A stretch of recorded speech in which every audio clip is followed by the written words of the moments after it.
गळतग्यात वृक्षारोपणातून जपला हरित वारसा, संविधानाचा संदेश. एकीकडे पर्यावरण संवर्धन आणि दुसरीकडे एक अत्यंत सशक्त असा संवैधानिक संदेश. या दोन्हीची किती उत्तम सांगड घातली आहे. कोणताही मोठा बदल एका रात्रीत किंवा एका व्यक्तीने घडून आणलेला नसतो. भूमी वात्सल्य फाउंडेशन आणि तक्षशिला बुद्धविहार सेवा संघाच्या सर्व पदाधिकाऱ्या, समुदाय आणि संस्थांच्या सदस्यांनी मिळून तब्बल 51 देशी वृक्षांची लागवड केली. एरवी आपण पारंपरिक स्मशानभूमी म्हणजे काय म्हणतो, तर केवळ अंत्यसंस्काराची, दुःखाची आणि शोकाची जागा, बरोबर? परंतु विचार करा, याच जागेचं रूपांतर आता पक्ष्यांसाठी आणि निसर्गासाठी एका हरित, शांत आणि नैसर्गिक अधिवासात करण्यात आलंय. जिथे मृत्यू आणि शोक आहे तिथेच जीवनाची आणि निसर्गाची नवनिर्मिती करणं. केवळ पर्यावरण नाही तर संवैधानिक मूल्यांचा प्रसार आणि प्रत्यक्ष कृतीतून नागरिक कर्तव्य कसं निभावलं गेलंय ते पाहू. भूमी वात्सल्य फाउंडेशनचे संस्थापक नामदेव चौगुले यांचे हे उद्गार. ते म्हणतात, डॉक्टर बाबासाहेब आंबेडकरांनी देशाला दिलेले संविधान केवळ पुस्तकात न ठेवता ते प्रत्येक घराघरापर्यंत पोहोचवणे आणि त्याची मूल्ये जपणे हे प्रत्येक नागरिकाचे आद्य कर्तव्य आहे. झाडे लावणं आणि पुढच्या पिढीसाठी हरित वारसा निर्माण करणं, या कामाला थेट संविधानाच्या अंमलबजावणीशी जोडण्याचा हा विचार खरोखरच अफाट आहे. देशसेवेबद्दल सैनिक रत्न पुरस्कार विजेते माजी सैनिक राजेंद्र चौगुले यांचा झालेला नागरी सत्कार. त्यांनी अत्यंत नम्रपणे तो सन्मान स्वीकारला. ते म्हणाले, हा सत्कार माझा वैयक्तिक नसून सीमेवर अहोरात्र रक्षण करणाऱ्या तमाम भारतीय सैनिकांच्या त्यागाचा व शौर्याचा सन्मान आहे. एक वैयक्तिक सन्मान अत्यंत सहजतेने संपूर्ण सीमारक्षकांना समर्पित करणं हे त्यांच्या खऱ्या निस्वार्थ सेवेचं दर्शन घडवतं. कुमार कांबळे, काका सोकट्टी यांच्यापासून ते तक्षशिला बुद्धविहार सेवा संघाच्या सर्व पदाधिकाऱ्यांपर्यंत तळागाळातून मिळालेला पाठिंबा आणि सामूहिक शक्तीची व्याप्ती किती मोठी होती. स्थानिक ग्रामस्थ ज्या उत्स्फूर्तपणे स्वतःहून या उपक्रमात सहभागी झाले ते पाहणं खरोखरच खूप उत्साहवर्धक आहे. राष्ट्रपुरुषांचा आणि संविधानाचा आदर करत निसर्गाची सेवा कशी करावी याचा हा एक भव्य वस्तुपाठ आहे. आपला आधुनिक समाज स्वतःच्या स्थानिक उपक्रमांमध्ये हा पर्यावरणीय वारसा आणि संवैधानिक कर्तव्य यांचा असाच दुहेरी दृष्टिकोन कसा अंगीकारू शकतो? गळतका गावाचा हा प्रयोग सर्वांसाठी एक हिरवागार ग्रह आणि मजबूत नागरी मूल्यांच्या पायाभरणीसाठी मार्गदर्शक.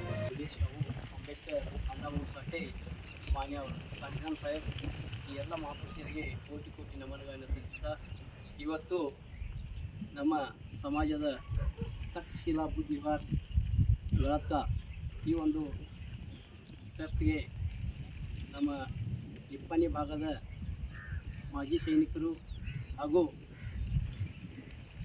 ಸೈನಿಕ ರತ್ನ ಪ್ರಶಸ್ತಿ ಪುರಸ್ಕೃತರಾದಂತಹ ರಾಜೇಂದ್ರನ ಚೌಗುಲೆ ಅವರು ನಮ್ಮ ಈ ತಕ್ಷಶಿಲಾ ಬುದ್ಧಿವಿಹಾರಕ್ಕೆ ಹಾಗೂ ನಮ್ಮ ಸಮಾಜದ ಸ್ಮಶಾನ ಭೂಮಿಯಲ್ಲಿರ್ತಕ್ಕಂತಹ ಜಾಗದಲ್ಲಿ ಒಂದು 40-50 ಸಸಿಗಳನ್ನು, ಗಿಡಗಳನ್ನು ಕೊಟ್ಟಿದ್ದಾರೆ.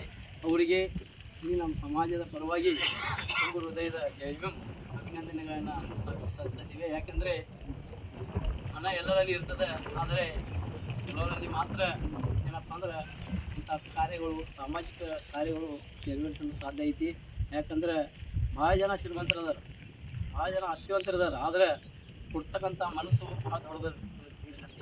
ಹೀಗಾಗಿ ಈ ಒಂದು ಮಾಜಿ ಸೈನಿಕರಂಥ ರಾಜಣ್ಣ ಅವರು ಈಗಾಗಲೇ ಬೇರೆ ಬೇರೆ ಕಡೆ ಸಾಮಾಜಿಕ ಕಾರ್ಯಗಳನ್ನ ಈ ರಿಟೈರ್ಡ್ ಆದ ನಂತರ ಏನು ಮಾಡ್ಕೊಕೊಂಡಿದ್ದಾರಲ್ಲ, ಇದು ಸಮಾಜದಲ್ಲಿ ಒಳ್ಳೆಯ ಪರಿವರ್ತನೆ ಆಗತಕ್ಕಂತಹ ಒಂದು ಕೆಲಸವನ್ನು ಅವ್ರು ಮಾಡ್ತಾಯಿದ್ದಾರೆ. ಹೀಗಾಗಿ ನಮ್ಮ ಸಮಾಜದ ಪರವಾಗಿ ಅವರಿಗೆ ನಾವು ಸಮಾಜ ಅವರಿಗೆ ಬೆನ್ನೆಲುಬಾಗಿ ನಾವು ನಿಂತೀವಂತ ಈ ಒಂದು ಸಂದರ್ಭದಲ್ಲಿ ಹೇಳುತ್ತಾ, ಅವರಿಗೆ ತಥಾಗತ ಭಗವಾನ್ ಗೌತಮ್ ಬುದ್ಧರು ಹಾಗೂ doctor B R Ambedkar, Chhatrapati Shivaji Maharaj ಎಲ್ಲ ಮಹಾಪುರುಷರು ಅವರಿಗೆ ಒಳ್ಳೆಯ ಆಸ್ತಿ, ಅಂತಸ್ತು, ಒಳ್ಳೆಯ ಆಯುಷ್ಯ ನೀಡಿ ಅಂತ ಈ ಒಂದು ಸಂದರ್ಭದಲ್ಲಿ ನಾನು ಶುಭ ಹಾರೈಸ್ತೇನೆ. ಜೈ ಭೀಮ್.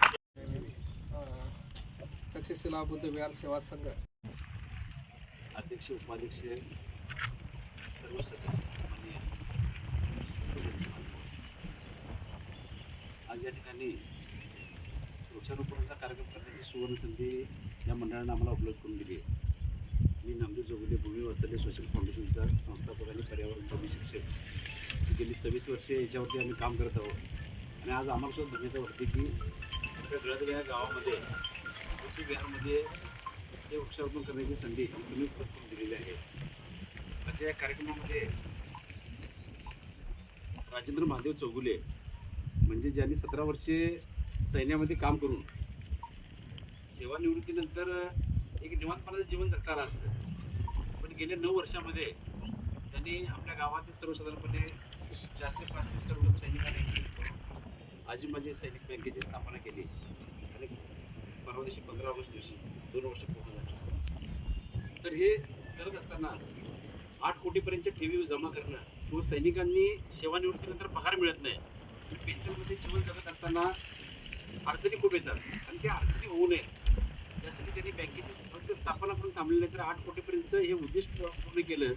पण त्याचप्रमाणे त्यांनी दुसऱ्या वर्षामध्ये लोकांसाठी डिव्हिडंड 10% देणं आणि आज सुद्धा सकाळी उठल्यानंतर एक 5 किलोमीटर रनिंग करणे, 14 किलोमीटर सायकल चालवणे, पोहणे या नित्य नियमाबरोबर लोकांसाठी काम करणे आणि अशा प्रकारचं काम करत असताना त्यांच्या कामाची दखल ही मुंबई सैनिक फेडरेशनने घेऊन त्यांना 2026चा सैनिक रत्न पुरस्कार मिळाला.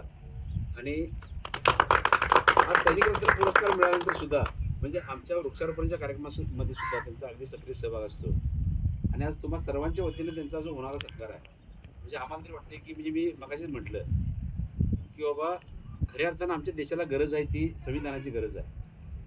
आणि ज्या गौतम बुद्धांना अगदी त्या पिंपळाच्या वृक्षाखाली आपण ज्याला बोधी वृक्ष म्हणतोय तिथं त्यांना ज्ञानाची प्राप्ती झाली. तर खऱ्या अर्थानं डॉक्टर बाबासाहेबांनी जे लिहिलेलं संविधान आहे ते लोकांच्यापर्यंत जर पोहोचवायचं असेल तर तुम्ही आम्ही सुद्धा त्या संविधानाच्या मार्गावरती चालत असताना आम्ही प्रत्येकानं आपल्या घरामध्ये जसे वेगवेगळ्या प्रकारचे धर्मग्रंथ वगैरे वाचले जातात, ऐकले जातात, तर यानंतरच्या नव्या पिढीला सुद्धा तुम्ही आम्ही या संविधानाची ओळख करून द्यायला पाहिजे. आणि खऱ्या अर्थानं आज तुम्ही सगळेजण ज्यांना सैनिक रत्न पुरस्कार हा मुंबईत मिळाला पण त्यानंतर मला वाटतं आता हा 64वा सत्कार आहे. तर आता सकाळी सुद्धा एक आता मी कार्यक्रमामधून झालो तर तुम्ही केलेला सत्कार हा खऱ्या अर्थानं म्हणजे आम्हाला तरी वाटते की ज्यांच्याकडून मी नॉलेज इज द पॉवर म्हणजे बाबासाहेबांच्या नावासमोर 32 डिग्री आहेत, पण भविष्य काळाच्या दृष्टीनं बाबा आमची ही नवी पिढी जी आहे त्या नव्या पिढीच्या नावासमोर 1 तरी डिग्री लागू दे आणि त्या दृष्टीने तुम्ही आम्ही जर प्रयत्न केले आणि या ठिकाणी आपण आज हा कार्यक्रम करत असताना जे आम्ही झाडं वगैरे लावणार आहोत तर ही झाडं आजच फक्त सावली देतील असं नाही, तर भविष्य काळाच्या दृष्टीनं त्या प्रत्येकाला ती सावली देणार आहेत. कोरोना काळानं तुम्ही आम्हाला ऑक्सिजनचं महत्त्व पटवून दिलेलं आहे आणि तुम्ही सुद्धा आम्हा लोकांच्यापर्यंत पोहोचून या कार्यक्रमामध्ये आम्हाला सक्रिय सहभागी करून घेतला याबद्दल मी संपूर्ण मंडळाचा सदैव ऋणी आहे. मान्यवरांना विनंती आहे की त्यांनी राजेंद्र चौगुले यांचा सत्कार करावा. मी दोन्ही गोष्टी केल्या.